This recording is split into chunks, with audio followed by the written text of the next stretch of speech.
Welcome back to the SammyStrong On Deck Warrior Stories podcast. My name is Sarah, and I am your host for On Deck, and thank you so much for joining us. The On Deck podcast is a part of the SammyStrong Foundation, which is a nonprofit that works to give back to other kids and families fighting pediatric brain cancer and the organizations who also help them fight.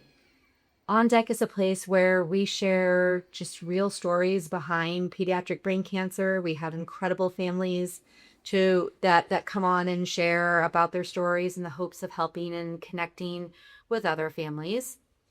We are very proud that On Deck is sponsored by Boys Town National Research Hospital, your trusted physicians for pediatric neurological care. So with that, let's get on deck. Today, I am joined with an incredible mom, Amber, whose little girl, Kohen, and their family have been battling pediatric brain cancer for a couple of years. And like a lot of other families the past couple of years, their family has navigated treatment, uncertainty, difficult decisions, and all of the emotions that come with watching your child fight something that they should never have to face. But we're also with that going to talk about something that often doesn't get a lot of attention. And we've had one other podcast episode that touched upon this and is something that is also very near and dear to our hearts at SammyStrong, which is the siblings and what happens to the brothers and sisters when their world suddenly revolves around maybe doctor's appointments, hospital stays, scans, treatments, and all the things that go into it with watching their sibling just fight and be a warrior. And how does families find some sort of normalcy in the middle of all of that? And so with that being said, Amber, thank you so much for being here and your willingness to share your family and Kohen's story. Welcome. Thank you. Thank you for having me. I really appreciate it, and I can't wait to share our story. No, absolutely. Absolutely. So we were just saying off camera that this is the first time that we have seen each other. We have met and communicated, I think, gosh, going on 2 years, a little over 2 years maybe already. So we've established that relationship for several years, but it's our first time kind of seeing ourselves in real life, if that's what you call it, if that's what you call it, with over face to face. So first of all, so tell us where are you sitting? Where is your family from? So we're originally from South Texas, and then my husband got a job offer, and we moved far away from family and friends. It was such a hard move. We're actually in Fort Worth, Texas right now. Okay. Yeah. So for those who don't know, we are at Omaha, Nebraska, and by the amazingness of technology and other things, we are able to connect. So before we jump into diagnosis, I want to take a couple of minutes and have everybody or allow people a moment to meet Kohen and to get to know Kohen. So tell us a little bit about Miss Kohen. So I'm going to be looking back and forth at my paper. So if you see me look down, that's why. Not a problem. Yeah. Kohen is 4. She recently turned 4, and she is super sweet, snuggly. She's also very opinionated. She loves really hard, and she feels really deeply. Her sister is her very best friend, and they love playing pretend together. They get lost in their own little world, and they are the true definition of girlhood. Kohen loves bugs, animals, swimming, princesses, and mud. She has a mix of being a princess and a wild child all at once. Her siblings would tell you that she's brave, and she really is brave. But I think that something that makes her the most special is she has this spark that you kind of just can't not notice. Mm-hmm. And she carries so much joy. Absolutely. And correct me if I'm wrong, but Kohen is the middle child, correct? Kohen is the baby. Is the baby? Yeah. Okay. She's the okay. baby, All right. yes. Okay. All right. No, that's incredible. What would you say that, or what do you think her siblings would say about her, since we're wanting to bring Porter and Harlow into the story as well? I definitely know that they think she's very sassy and bossy, and that comes into the opinionated. She's very opinionated, and she is not afraid to tell somebody how she feels. Mm-hmm. But a lot of the times I hear them say, even in like our everyday life, that she's so brave. Like she just told us last week that she wants to go skydiving with her brother. And so I was just like, that's crazy. I've never heard a 4-year-old say that. Um, Right, yeah. so I would say they would definitely say she's very sassy and bossy and brave. If they had to Mm-hmm. describe her in just a few words, those would be the Mm-hmm. words.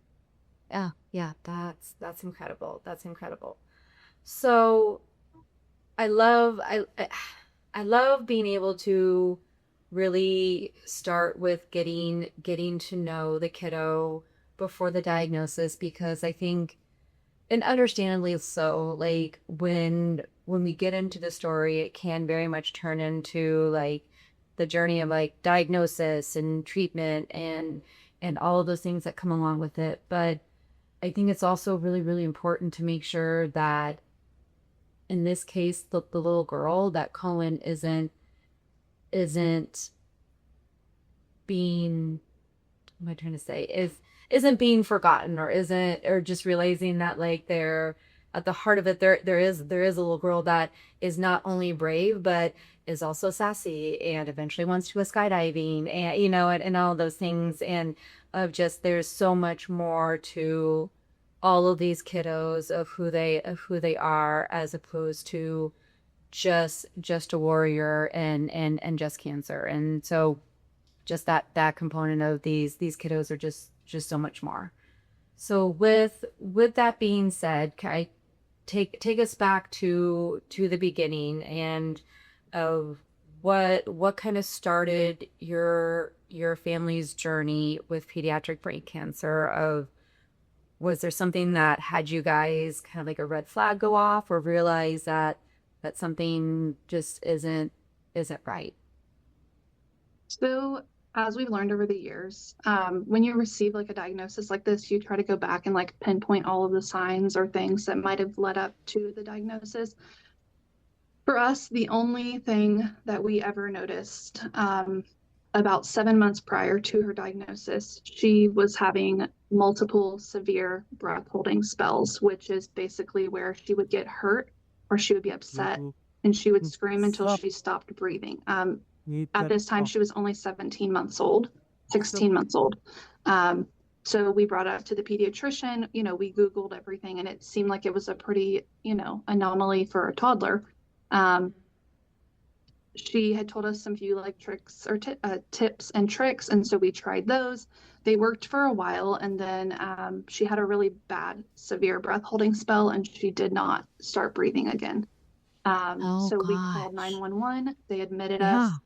They did a bunch of tests. Everything came back normal. They sent us home 2 or 3 days later and told What us are to they sub. even testing for? Like, I guess I like with that, like I've heard of other kiddos, and not even directly related to any sort of like brain cancer diagnosis, that will hold breath or things. So like, what were they even testing for? So usually with like breath holding spells, they want to make sure that it's not a seizure. So at the time, of Okay. course, we didn't know anything about everything that's happened, but they do an EEG, which is like standard of care or protocol for this, incident. So they did Mm-hmm. the EEG. It came back perfect. They did an overnight one. Okay. They ran a bunch of lab work. I think that if she was really low on iron or her potassium or magnesium were low, it could cause these severe breath holding spells. But everything was perfect. Nothing came back Okay. abnormal at all. So Okay. usually when something like this happens, they say supplement with iron, because even if it's just slightly low and it doesn't even catch it on the blood work, it could still cause these breath holding spells. So we did that and it worked. Interesting. Okay. Okay. Yeah. Okay. So you're thinking, great, like that's fantastic. Yeah, we can do iron. Yeah, we never gave it a Okay. second thought. And then, Okay. um, yeah, that's the only sign or symptom prior to diagnosis that ever happened for Cohen. Hmm. Okay. Okay. And so that you said that was 16, 17 months old for Yes. her.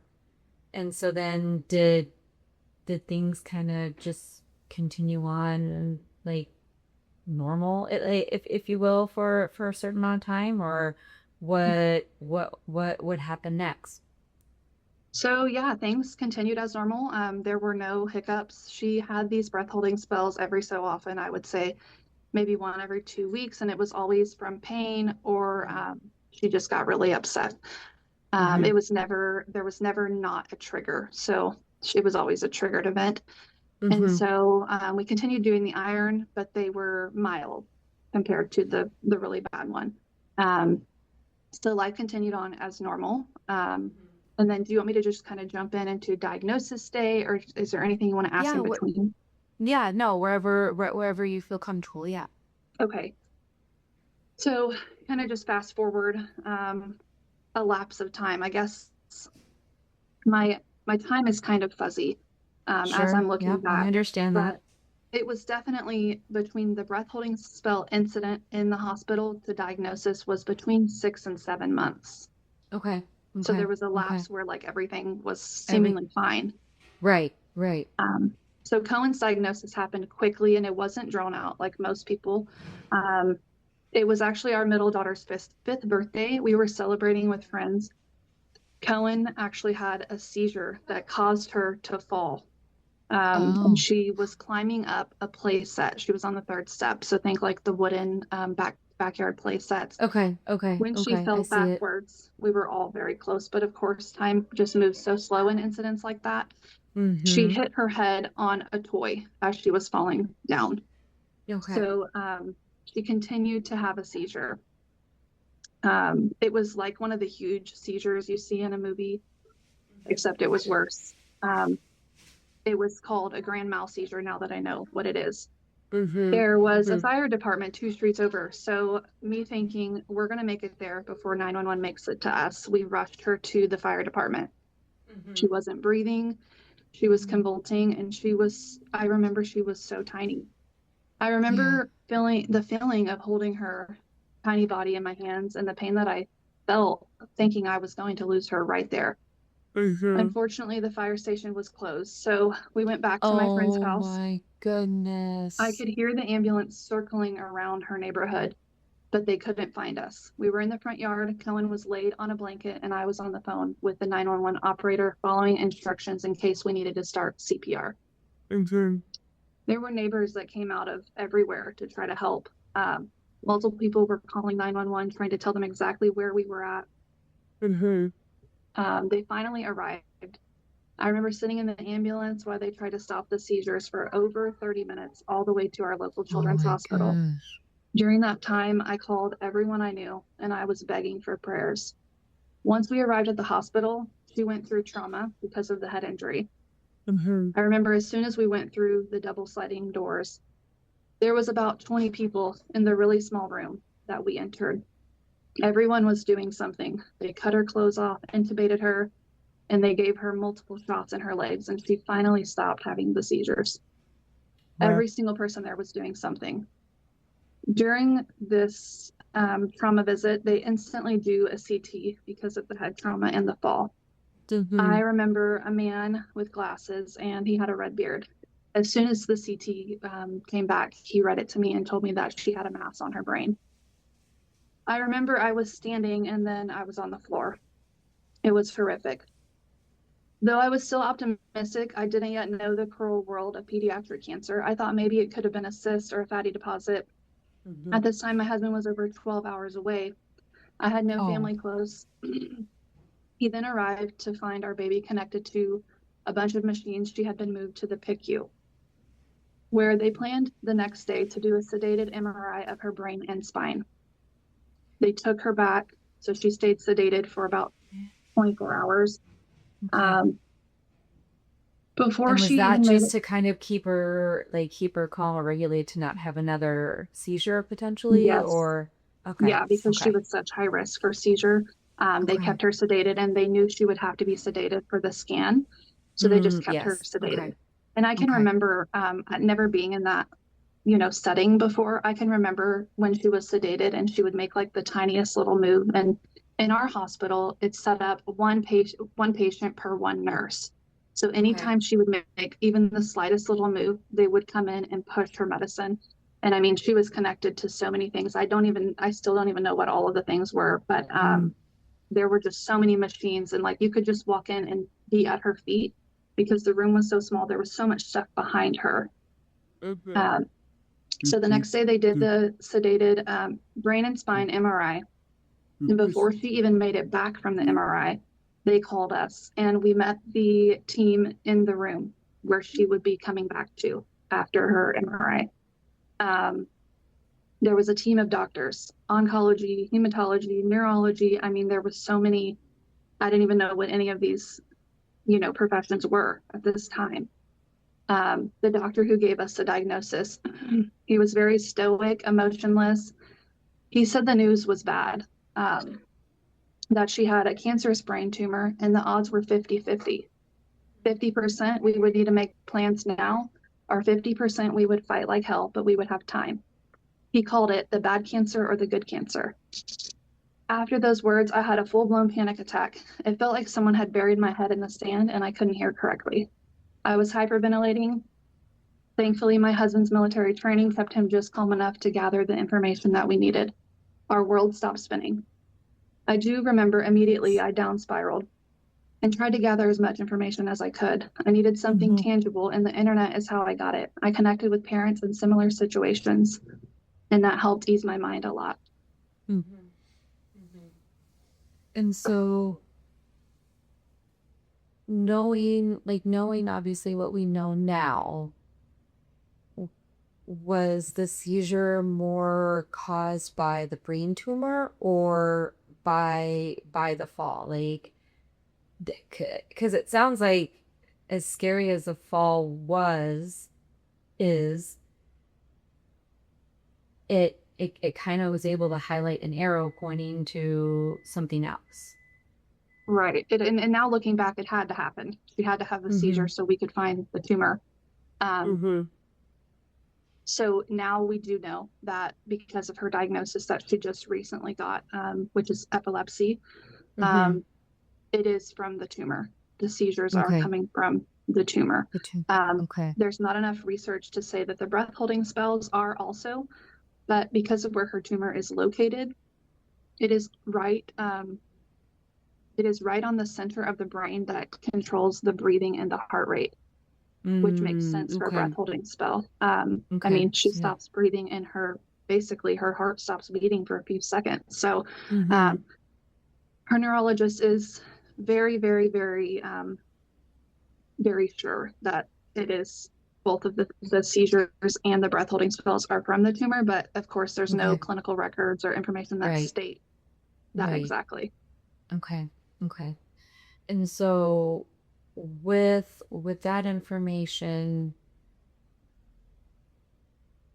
how and I know it's such an emotional just spot to go back to. Like we as parents, as moms, I think like when we're talking about it, which makes it very difficult to talk about, but also very important to talk about.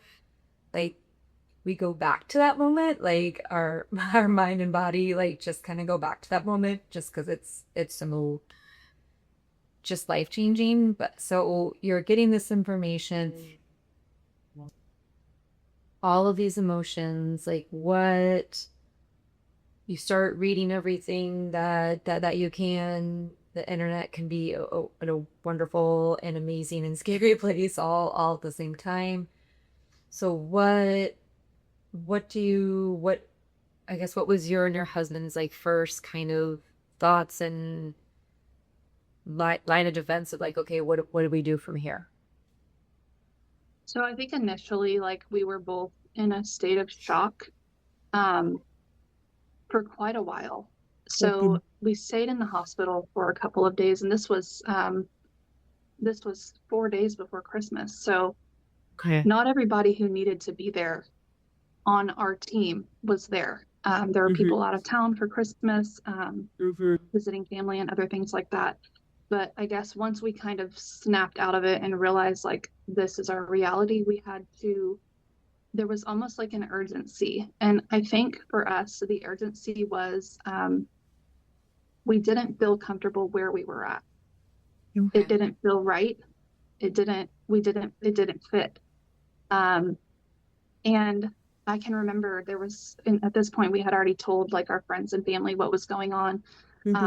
And of course, I was on Facebook just trying to get any information from parents, living the same nightmare as us, trying to, get some sort of guidance. There was a mom who messaged me, and I had hundreds of messages in my inbox on Facebook. And I just remember hers stuck out because I opened it immediately.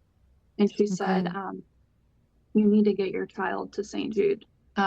My kids have, two of my children have a hereditary brain tumor syndrome, and Dr. Klimo has removed both of their brainstem brain tumors. And so I started looking into second opinions, third opinions, fourth opinions. I started just gathering as much information as I could. The hospital we were at, because it was Christmas, they were going to send us home, and then we were going to come back because not everybody was there that needed to be there. But the main thing for me was something fell off with the neurosurgeon who we spoke with. Because after the diagnosis, of course, the ball starts rolling really quickly. You meet all of these different people and they come up with a plan, and, it's a lot to try to process. And thankfully, thankfully my body was like, this isn't right. Something's not right. It's off. He actually wanted to go in and do a needle biopsy, and her tumor is located on her brainstem. Now that we know what we know, if we had followed through with that, and Dr. Klimo actually is the one who told me this, she would have severe deficits because of that. Okay. So the story of us meeting up with Dr. Klimo is wild, and I'll try to make it as short as I can. So the lady who messaged me, she said, I'm going to give him your phone number, send it to me. I have his personal cell, which if you know Dr. Klimo, that is very, very common. Yeah. So I don't know how he all does it. I don't I've either. said over and over again, like, I think the man has more than 24 hours in a day. I don't know how he does it, but he does it. Yeah. I know. We must not have the same 24 hours because I really don't. I don't know how he does it. I really don't. But she said he was going to call me, and I was expecting, to hear from him in a week or two. So I had made other plans to get consults with other neurosurgeons. Yeah, you got to do what you got to do. Yeah. So I believe we came home on the night before Christmas Eve. The night, late at night, the night before Christmas Eve. And he actually called me that same night. And I was so shocked. And he actually FaceTimed me. And as soon as I answered the phone, he was sitting at his kitchen table, and he was eating his dinner, and he had a kid in his lap with their head facing the camera. And I was like, oh my gosh, this is crazy. Like I'm talking to a neurosurgeon, and he's eating his dinner with his kid in his lap. Right. And he was like, can you pull the images up? So we rushed to our computer, got our CD, and thankfully, I had been guided to get this CD with the images and get all of our medical paperwork so that this could move a little faster, because in the beginning we were told we don't know, which road it's going to be, is it super urgent or is it not? Nobody knew. So we pull up the images and we're scrolling through. I don't even know what I'm looking at. I really have no clue what I'm looking at. I'm scrolling through. There's hundreds of images. And he was like, okay, stop. And then he has us scroll back and forth about like 20 times each so he could see each individual slide of the MRI. Oh my gosh. Yeah. And so he's taking pictures while we're scrolling. He's screenshotting them. And at the end of the phone call, he said, I think I can help you guys. How soon can you get here? And Memphis, Tennessee is 10 hours from us. And I said, you tell me when and we will be there. And he said, Christmas Day. And I was like, okay, we're on it. So we took a deep breath. We basically faked it until we made it. We did Christmas Eve, all of our normal things that we would do on Christmas Eve. We woke up, we did Christmas. And then at about 10 o'clock on Christmas Day, we loaded the car and we headed to Memphis, Tennessee to meet with him. We got there. It was almost late. We got there and he told us where to meet him, and he sat there with us for 2 hours and 45 minutes and Mm-hmm. told us exactly how he would go in. Mm-hmm. He was with the intent of removing the entire tumor. Okay. Okay. So we had a few insurance issues, and I mean, they really are incredible every step of the way. I think it was 3 days later, she was scheduled for brain surgery. And she went in, and I think it was like an 8 or 9 hour long surgery. They were Mm-hmm. only able to get a biopsy because of where the tumor was located, which of course was a huge hit because we were thinking he was going to be able to remove it. Mm-hmm. Um, so they got a biopsy, which is great. It is a blessing. But yeah, Um, different than what you thought. But yeah, it's one step at a time. Okay. for sure, for sure. So, as soon as she finished and she came out, she went to the PICU or PACU, I can't remember what they call it there. And he called us and he told us that he thinks he knows what it is and it's not looking good. Mm. That he's never seen a tumor just like this ever. And No. he was And that says really, a lot. Yeah. yeah, he was really shocked. And so, of course, we went into like another downward spiral of just not knowing, just the unknown was scary.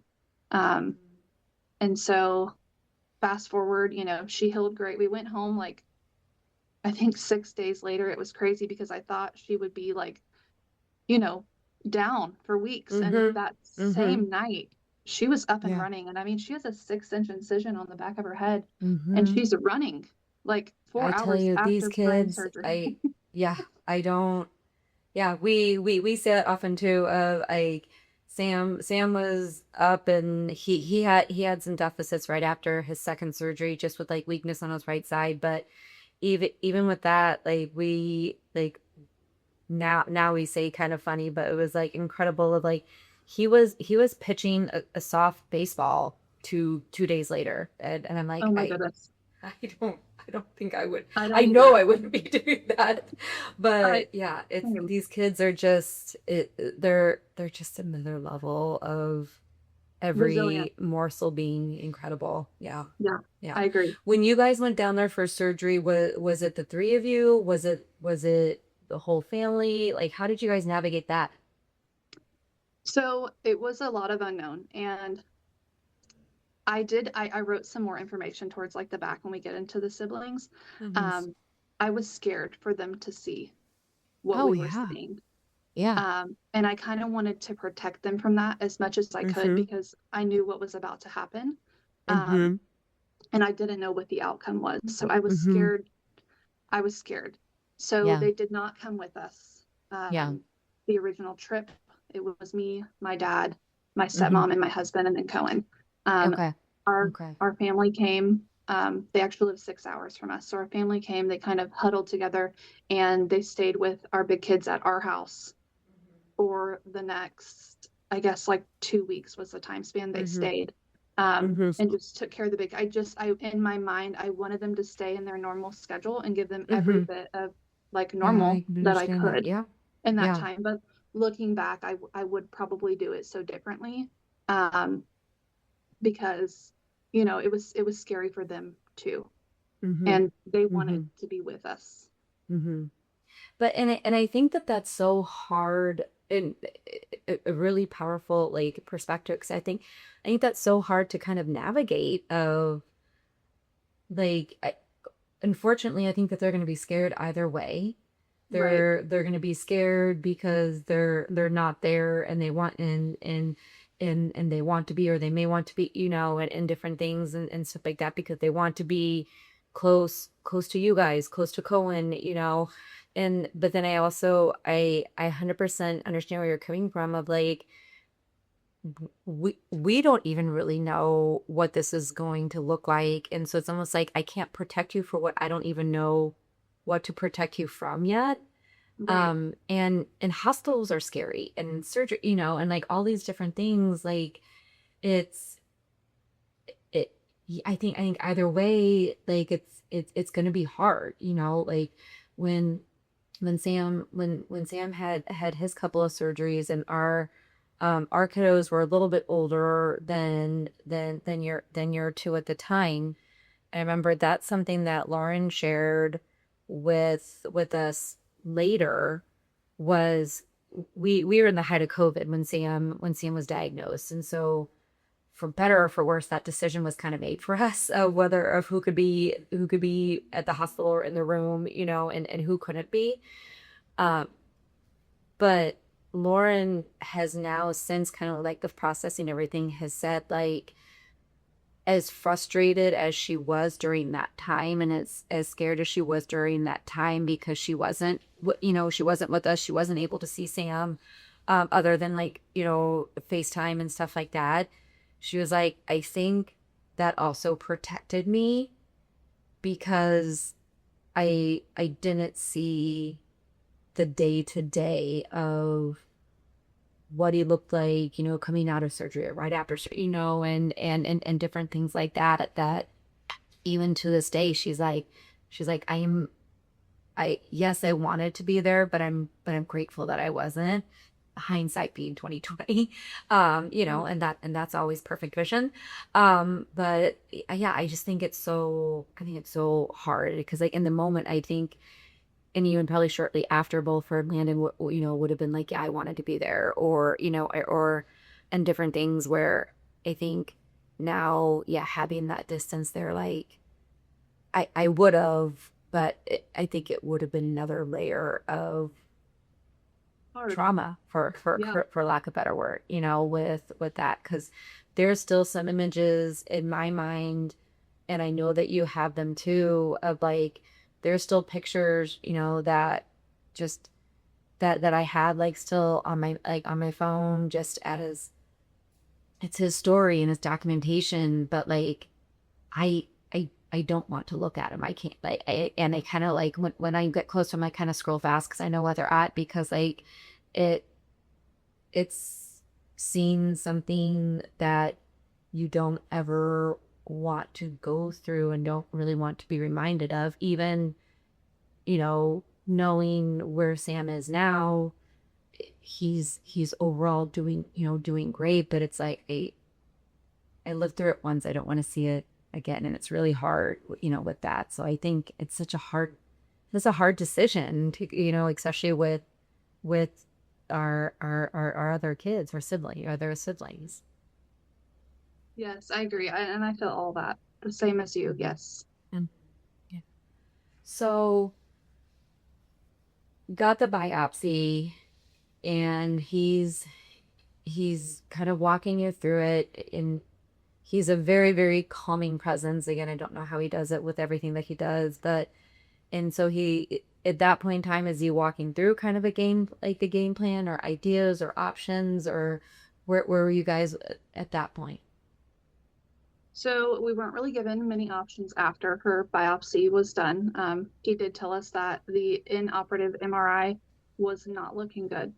He said that it was something he had never seen before, and whatever she had was really, really rare. And he couldn't identify it. Usually at this point he would have some sort of clue, and there was no clues. Wow. So we had to wait for biopsy. So after her brain surgery, we stayed in the PACU for I think 3 days. And he was going to send us home, but I was so nervous. I was like, can we please just stay for a few more days? Even if it's just in housing, I'll rent a hotel. I need to stay close to you because you are our lifeline. Like I felt like I was so scared to go too far from him in that time being. So we stayed for a few more days, and then we drove back home. Back to as normal as we could. So biopsy showed up 22 days later. Oh my and gosh. He called, and I swear he was crying. It sounded like he was crying.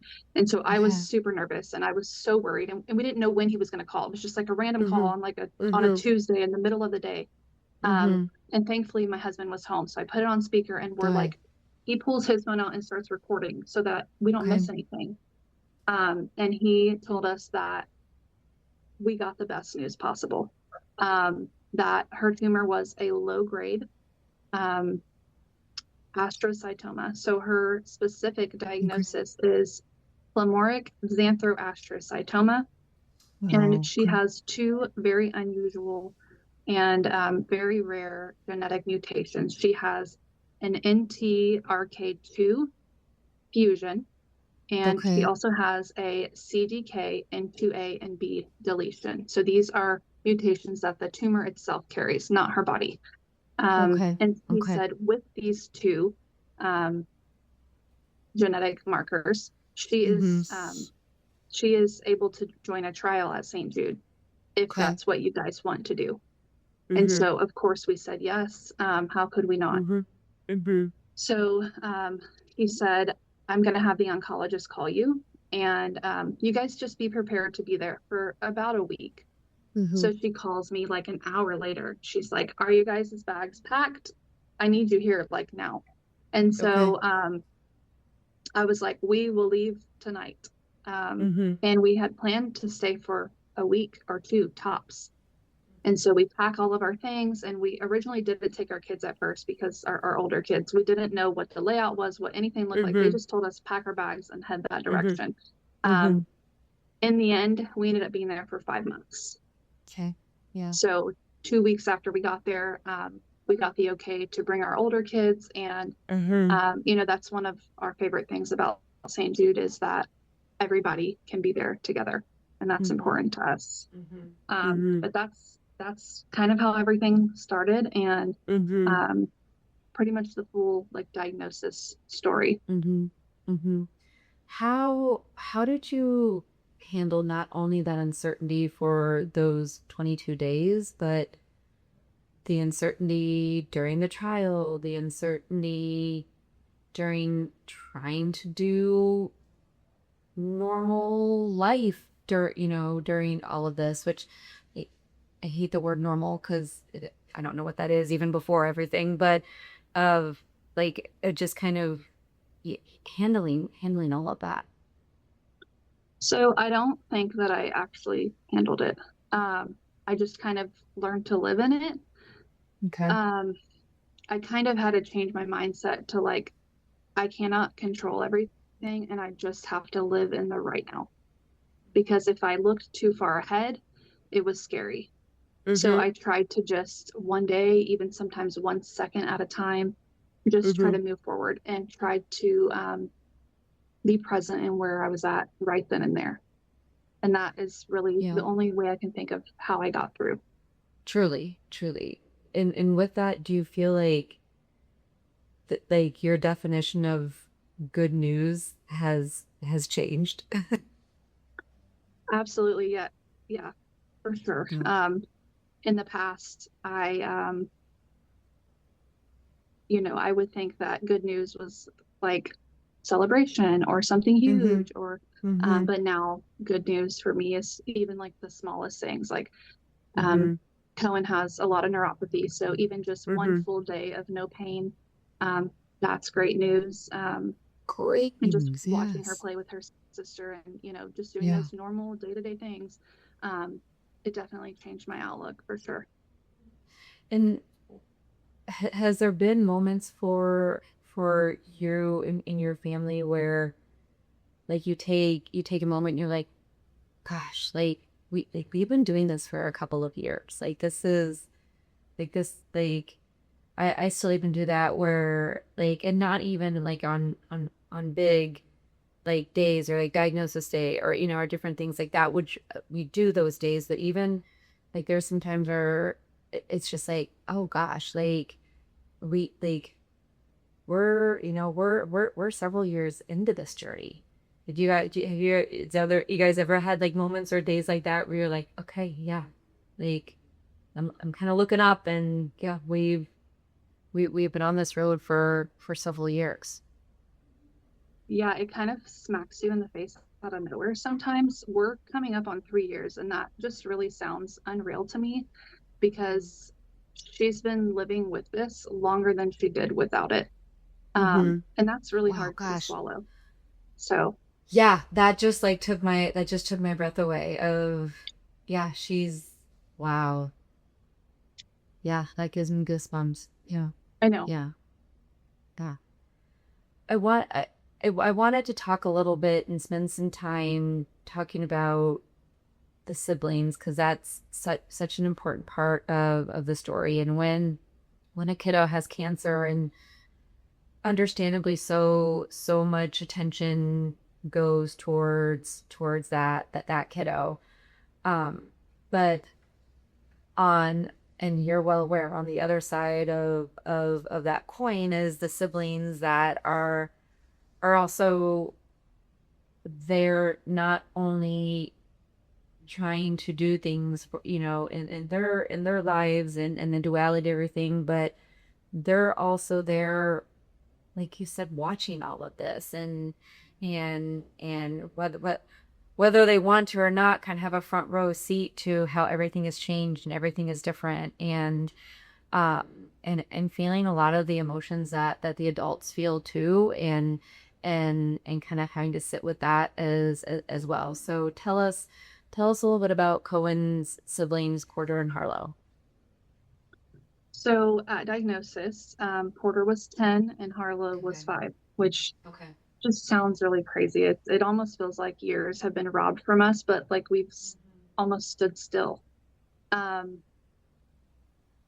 So Harlow was just so little, and neither of them really could like understand what was happening. They just knew that Cohen was sick and everything looked so different. They had a ton of questions, and I think our biggest help in the situation was, and I'm sure you know if you guys have ever had to deal with them, the child life specialists that we have come in Yes. contact with have been incredible. Yes. And I don't Yeah. know how we would have done it without them. Yeah. I mean, there are so many resources and there was so much help. And she really, at the times where like I had a mental block, she was there. I mean, I even had her cell phone number and I could call her or text her whenever, and she would be They there. are truly angels among us, for not only the kiddo diagnosed, but for the whole family. We have a really good working relationship with all of the child life specialists, like locally here, to the point where our daughter Lauren is actually, she just went back to school to start her sophomore year, is wanting to be a child life specialist when she grows Oh up. my gosh, Like that it's makes me want to cry. um That's so like amazing. transformed them in a good way. Like they, yeah, I I absolutely agree with you. I mean, like I said, angels among this for sure. Yeah. Absolutely. Absolutely. Yeah. So how how did they kind of deal with the transition and the journey? I mean, you said Porter was 10, Harlow was 5. I mean, even at 10, like I don't know how you process it. I don't know how you verbalize, different things. There's adults that still can't verbalize it, and understandably so, but like how did you as a mom kind of balance all of these different components? So, as a mom, it was really hard because in that moment, I just wanted it to disappear for all of them and I couldn't take it away. And I think a lot of the times they didn't know how to process what they were feeling and what was going on, and neither Sure. did I. Mm-hmm. Um, we really kind of just leaned on each other and clung to each other. And I remember telling them, anytime, if you have any question, big or small, no matter how silly it seems or weird or anything, you can ask us. And I will answer it to the best of my ability. And if I don't have the answer, I will find somebody who does. And I just remember telling them a lot, like, we're here for each other. We're going to take care of each other. Um, but I think, to answer your question about how did they transition, um, they really adapted well. And I think kids are super resilient, and Incredible. they've just learned to adapt over the years. And they've grown in ways that I never could have expected. And, we really have leaned on each other and have been there for each other. And I think just letting them know that like their feelings are valid and they get to be upset, they can be angry, joy and pain can coincide. You can have a good day and Cohen can have a bad day without you feeling guilty about it. 100%. Yes. So Yes. kind of just, letting them know like they're also important and like, hey, I see you, I'm with you, like I get it, like I feel the same way you do. Yes. Kind of just helped us, really just us being there for one another Yeah. was the biggest thing. You guys are incredible, because everything that you just said is so important, and especially for, Porter and Harlow's ages at the time, and even moving on, of like that continued validation of, we know that this is awful for you too, and also that permission for them to have a good day, or laugh or smile or want to go do something with friends, is not only 100% okay, but things that they need to do. And I Right. think like having just giving them that permission, because I've talked with other siblings, and of course, Landon and Laura and our CMA siblings, where they were, I've just heard that over and over again, of like, I felt like a jerk if I wanted to, still go to the Friday night football game, and my siblings in the hospital, or my siblings having a really really hard day, or high pain, or like treatment with like chemo and different things, that um I had a really good day at school, and I was really excited to share with mom and dad about something good, and like, and that's all okay, and you don't have to Right. mirror emotions, and you don't have to manage emotions, but it's just a whole nother beast to kind of navigate, and oh, you guys are lucky to have each other, and they're lucky to have you for sure. So you had mentioned that on top of everything, Cohen, and I know, just with you and I, talking a lot, that there's been a whole other kind of element of trying to understand another diagnosis for Cohen, in terms of having some seizures, having some night seizures, and trying to figure out what that is. Um, and you mentioned that recently you had learned that epilepsy is another diagnosis that is kind of on your guys's plate for that journey. What what does what does your day-to-day kind of look like right now? I mean, we know that this is a journey, this is a long haul, and I know you had said that part of what's so important for you guys is really trying to be present, and really trying to, stay focused on today. So what does your normal, or your fun times, or tiny celebrations look like for you guys at the moment, with where you're at? So our normal while we're at home is pretty mundane, pretty normal. Our weeks are busy, and honestly, they're full of fun. Cohen just started going to a micro homeschool drop-off program twice a week, and she Full just started time, kindergarten. yeah. Yes. All three of the kids are about to start soccer. We homeschool Okay. year round. We meet with friends. We get outdoors as much as possible, swimming, bike riding. Cohen loves to play in her sandbox, and she has this obsession with all of the birds around here. So birds are like her favorite thing. Oh, So I she love loves, that. Yeah. it's so cute. She'll look out the window with her little binoculars. Oh So my she loves to gosh. feed the birds, and she has a bird bath that she just will Mm, sit there and watch the birds. And it's the craziest mm-hmm. thing. I call it like her granny hobby. Um, but I love it. we as a family, we try to do something fun every Saturday. My husband's only home for about 30 hours out of the entire week. Okay. So we pick something to cook, whether it be like, just something special that they might be wanting to Mm-hmm. eat. And we Mm-hmm. just kind of just like wind down, relax. And we all love playing Mario Kart. So every weekend we get Love several it. games of Mario Kart in, Okay. and the kids and my husband always beat me every single time. I never win.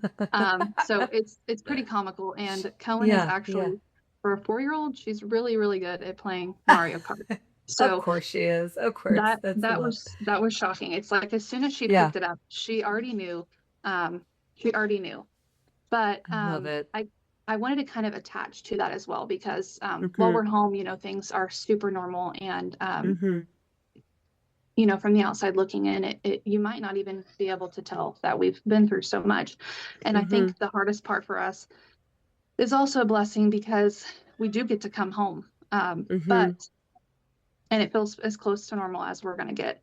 But every Mm-hmm. 3 months, as you Mm-hmm. guys know, the bandage is ripped and Mm-hmm. the wounds are salted as we head back for another MRI, Mm-hmm. Mm-hmm. only to be told whether our lives will continue as our Yeah. new normal or our world will stop spinning again. And it really feels like sometimes whenever we do go back, like we're just holding a ticking time bomb or like we're standing Mm-hmm. in the middle of like a glass circle. I've heard it called before. Mm-hmm. Mm-hmm. And I just wanted to point that out that like I know a lot of parents feel that way. Absolutely. Mm-hmm. So I wanted to touch on that as well and just like kind of give that validation of like, I think it's kind of universal that Mm-hmm. everybody in that situation feels that same Mm-hmm. way.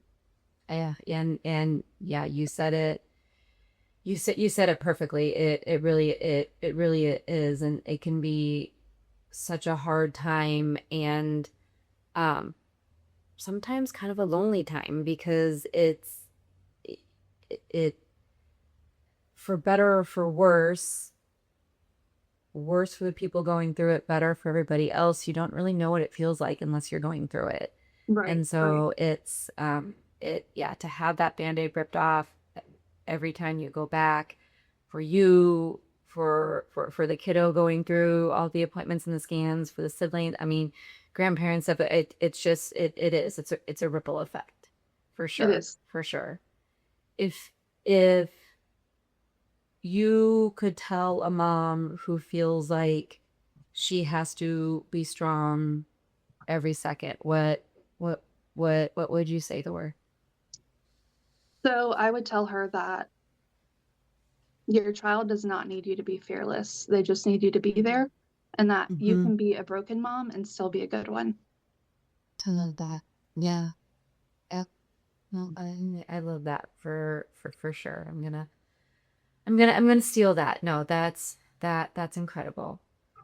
So we always like to kind of try to end on something a little bit lighter, a little bit fun. So um what I thought we could do today was kind of do like the lightning round of just some fun questions about you and your family. So don't overthink them. Just kind of answer them as quick as you can.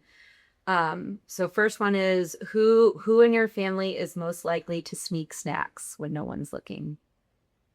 It would probably be our middle daughter, Harlow, and I don't think she would be very sneaky at all.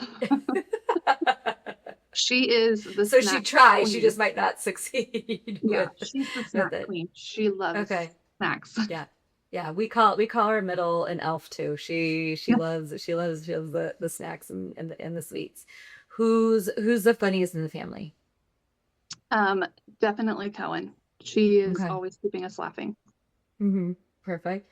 Who would survive on a deserted island the longest? It's going to be Porter. Okay. Very good. Yep. Very He good. is he's very smart. I love it. I love it. The oldest, kind of resilient, being able to do that, some survival instincts. And tough one, but fun. If your family had a theme song, what would it be? So I think our theme song would be Akuna Matata because we just have a lot of Oh, personalities and yeah. it's usually chaos here. So it just Yeah. fits pretty good. I love it. I love it. I love it. I love it. Well, Amber, thank you. Thank you so much for taking time out of your guys' day to share a little bit about Cohen and your family. And I just these stories matter so much, and I hear it, every time we drop an episode of just different ways that different people who come on just connect and resonate with other families. And so thank you to your entire family for sharing your story.